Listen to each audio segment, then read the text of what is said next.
La synthèse du texte met en évidence l'importance d'apprécier ce que l'on a dans la vie pour changer complètement notre état d'esprit et notre vision de la vie. L'auteur souligne que lorsque l'on apprécie les choses telles qu'elles sont, on accède au bonheur et à la joie. Il mentionne également une citation profonde de Bouddha qui invite à se libérer de la souffrance en se détachant de nos attachements et désirs.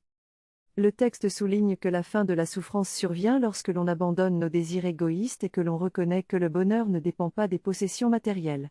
Il encourage à se recentrer sur l'instant présent pour savourer pleinement la vie, à avoir confiance en soi et à lâcher prise sur les circonstances extérieures que l'on ne contrôle pas. L'auteur souligne également que nos désirs sont souvent façonnés par la société et les médias, et que la plupart de nos désirs ne sont pas les nôtres, mais plutôt imposés par l'ego et la peur du manque. Il invite à reconnaître la futilité de ces désirs et à se libérer de leur emprise pour trouver la paix intérieure et la satisfaction dans ce que l'on a.